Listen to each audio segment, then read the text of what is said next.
Donc, comme je le disais tantôt, j'ai suivi cette pièce théâtrale-là, Heureux les pauvres en esprit. Et là-dedans, le metteur en scène invitait le peuple, l'assistance à la fin de la pièce de théâtre à donner son avis sur ce qui a été dit. Ce que les prédicateurs ont l'habitude de dire. Heureux les pauvres en esprit, car le royaume des cieux est à eux. Mais ils n'ont pas précisé.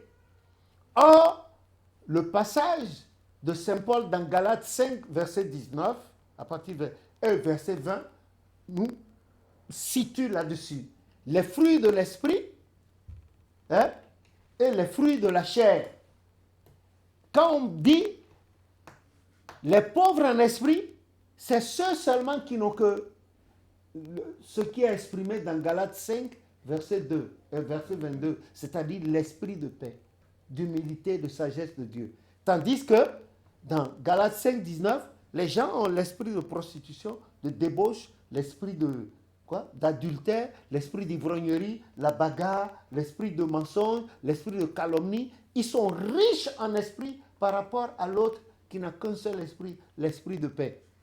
Et Matthieu nous confirme ça. Matthieu confirme dans Matthieu 5, verset 3, il dit « Heureux les pauvres en esprit, car le royaume des cieux est à eux. » Et ensuite, quand on va au verset 8, il dit « Heureux ceux qui ont le cœur pur, car ils verront la face de Dieu. » Et le verset 9 toujours de Matthieu 5 dit « Heureux ceux qui procurent la paix, car ils seront appelés fils de Dieu. » Et il y a un ancien président d'un des pays de la côte ouest africaine qui a dit « La paix, ce n'est pas un mot, c'est un comportement. » La paix, ce n'est pas un mot, c'est un comportement.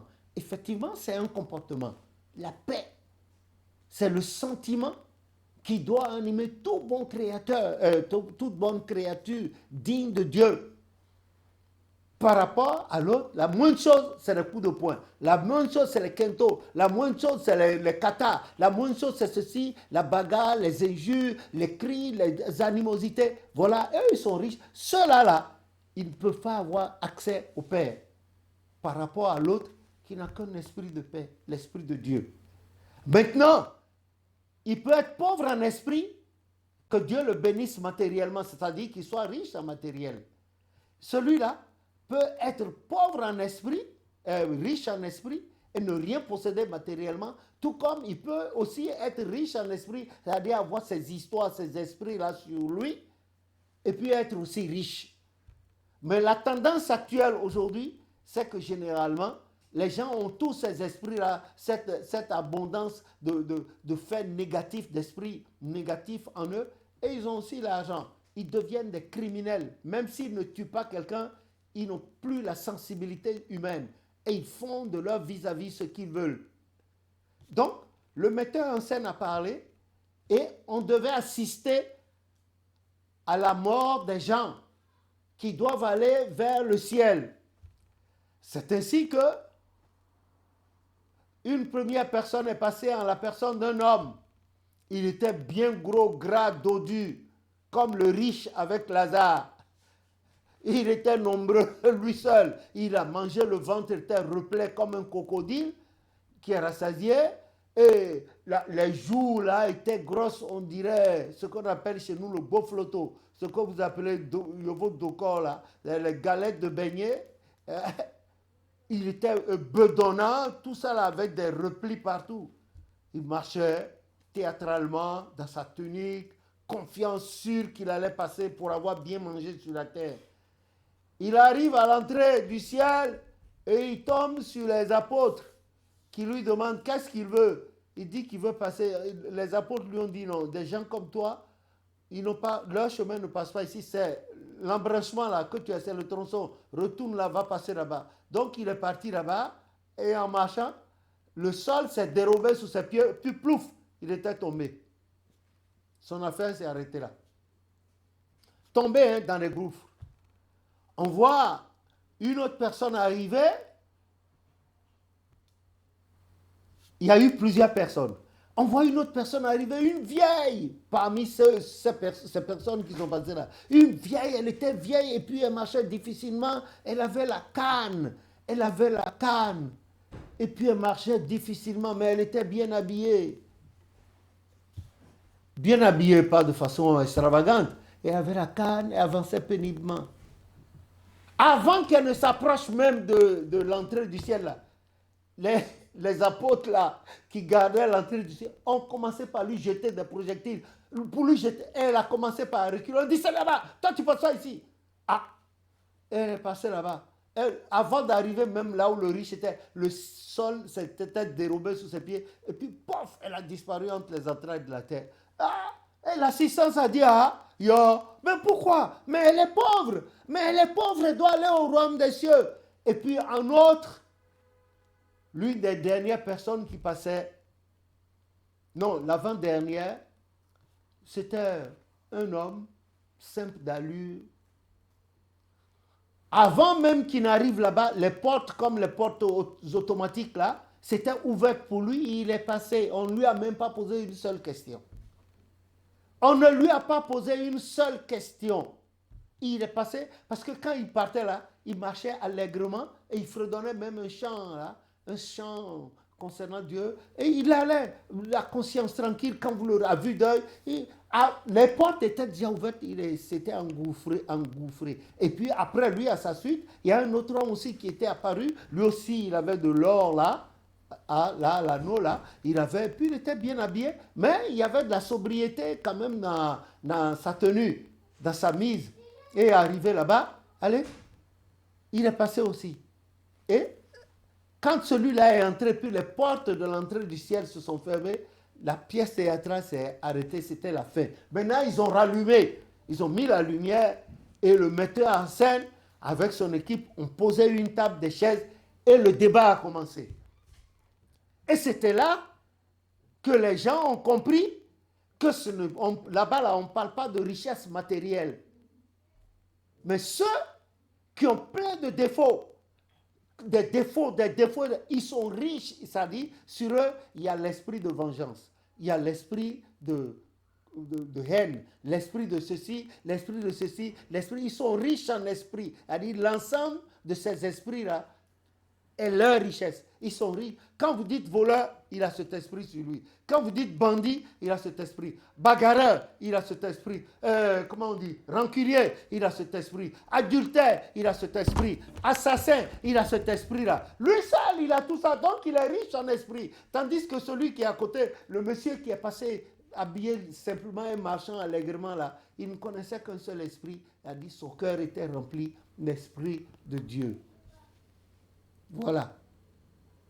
Il est passé. Et le riche qui est venu à sa suite, lui aussi, avec la richesse que Dieu lui a donnée, certainement qu'il était altruiste, c'est-à-dire il était ouvert, il faisait de la miséricorde autour de lui. Si vous prenez 1 Pierre 4, 8, il a dit que la charité couvre une multitude de péchés. Je crois, il y a Proverbe aussi qui a dit ça.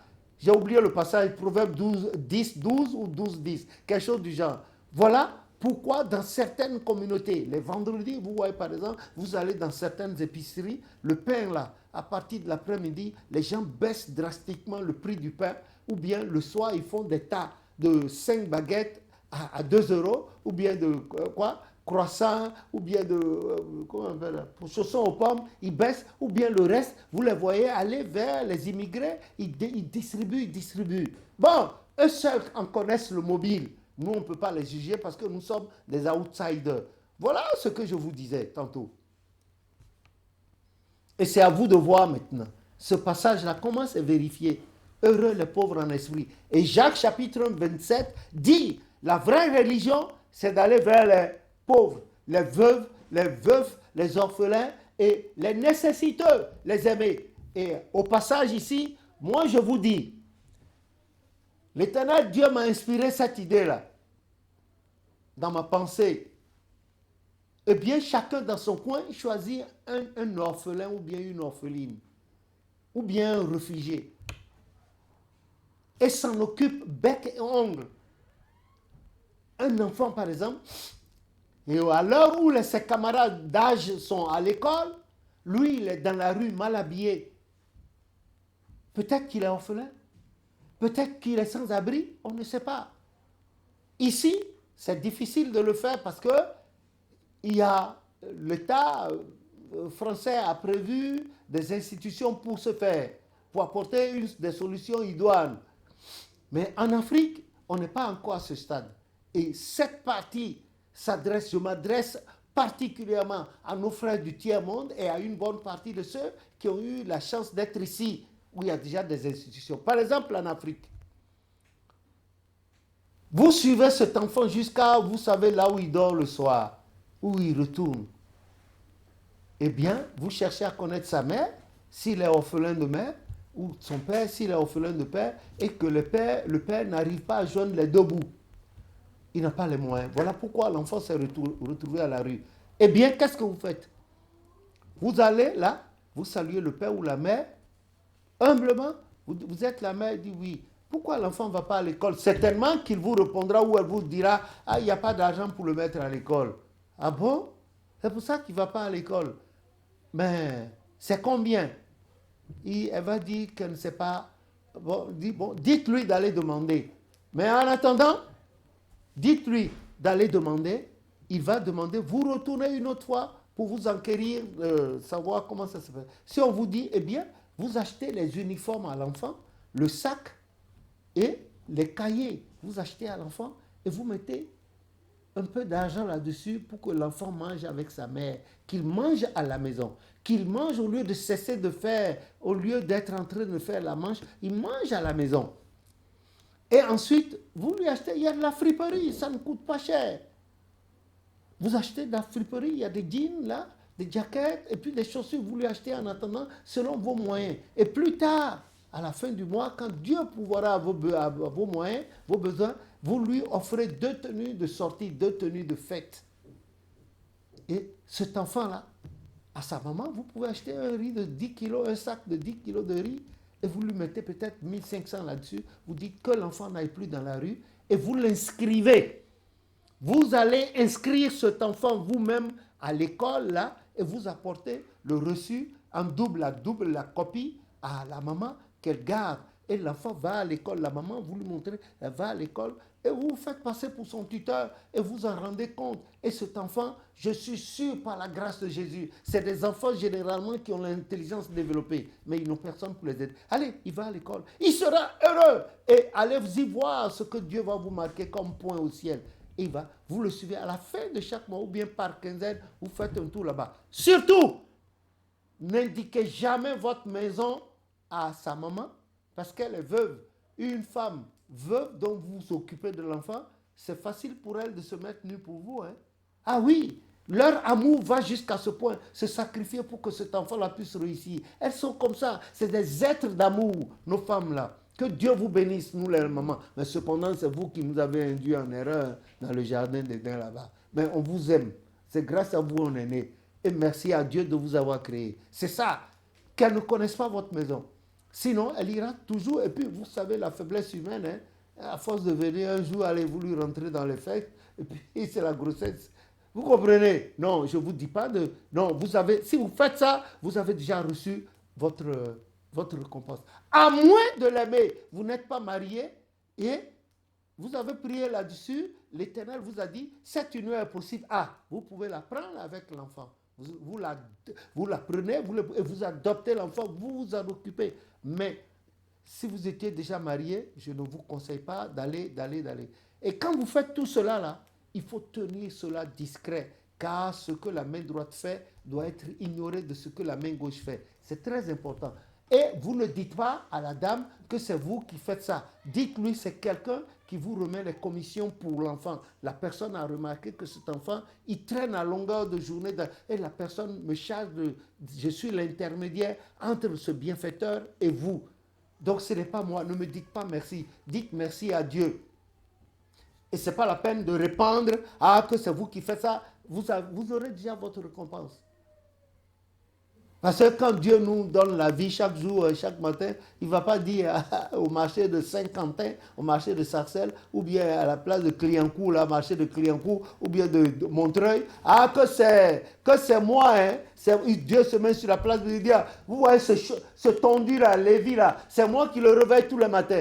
Il n'a pas de travail, c'est moi qui lui donne à manger, qui paye son loyer. Non, l'Éternel, il est dans le secret, il entend. et il vous le revaudra. Il vous revaudra cela. C'est sûr, faites-la. C'est ce conseil que je vous donne.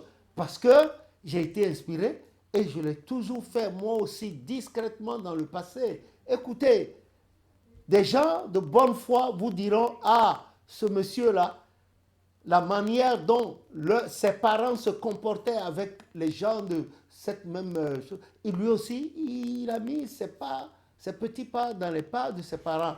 Et la Bible dit, il est heureux de donner que de recevoir. Il est heureux. Faites cela. Si c'est une jeune fille qui a des problèmes, vous pouvez l'aider pour continuer ses études. Aidez-la de façon désinvolte. Ne cherchez pas à ce qu'elle enlève son string ou bien son slip devant vous. Votre éjaculation, ça dure à peine 5 minutes et puis ça y est, c'est fini. Elle se lève, elle lave tout ce que vous avez déposé là. C'est vous qui perdez. Ce que vous faites pour aider cette jeune fille, allez, vous êtes déjà récompensé. Donc évitez cela. Aidez. Ça s'appelle de l'altruisme. Aidez les pauvres, aidez ceux pauvres matériellement. Aidez, ne cherchez pas à ce que, parce que vous les aidez, qu'ils soient inféodés à vous, que vous les embrigadiez. Non, non, non, non. Vous venez promptement, comme un fantôme, allez vous donner ce que vous avez à donner, et puis vous reculez. Quand ils vous disent merci, ou bien vous dites non, vous dites non, ce n'est pas moi, c'est quelqu'un qui vous a remarqué. Et qui me demande de lui rendre service. Moi, je viens vous transmettre les commissions seulement. Voilà. Maintenant, vous demeurez dans la pureté, allez vers Dieu, faites attention, ne vous mettez pas ceci, et puis allez vous retraiter. La personne ne doit pas connaître où vous habitez, ni savoir comment vous vous appelez. C'est mieux ainsi. Et Dieu vous le revaudra. Non seulement à vous, mais à votre maison et à votre descendance. Voilà pourquoi Ésaïe 59, vers la fin, il dit, mon esprit qui repose en vous, comme ma parole que j'ai mise dans vos bouches, ne se retireront point de votre bouche, ni de la bouche de vos enfants, ni de la bouche des enfants de vos enfants. Et c'est cela l'éternité. Vous êtes là-dedans. Et Dieu vous écrit dans son livre, quand vous lisez Malachie 3, à partir du verset 14, il dit, ceux qui craignent l'Éternel prirent la parole, et Dieu fut attentif à leur conversation. Et des livres de souvenirs furent amenés. Remarquez, le roi Cyrus, hein, quand Vasti, la reine Vasti est partie, il est resté Mardoché, hein, l'oncle à Esther, qui a sauvé le roi d'un complot. Et après cette nuit-là, de longtemps après, le roi a dit, mais le juif là, qui nous a fait du bien, quelle a été sa récompense? On dit, il n'y a pas sa récompense. Et puis voilà, Mardoché, comment il s'appelle? J'ai oublié le nom. Aman est venu tomber, bon, celui à qui Dieu veut faire du bien, il oubliait que c'était, bon, etc., etc. Donc, heureux sommes-nous qui sommes pauvres en esprit, car le royaume du ciel est à nous déjà. Fuyons la colère, fuyons tout ce qui a été mentionné dans Galates 5, verset 10. Fuyons ça. Et revenons à Matthieu 5, 7, Matthieu 5, verset 7. Matthieu 5, 3, Matthieu 5, 7, Matthieu 5, 8, Matthieu 5, 9 pour la gloire de Dieu, afin que l'Éternel s'établisse en nous. Parce que nous sommes ses créatures, ouvrage de ses saintes, divines, belles et puissantes mains. Allez, la miséricorde, louons l'Éternel car il est bon, car sa miséricorde dure à toujours. Au nom de Jésus notre Sauveur. Amen.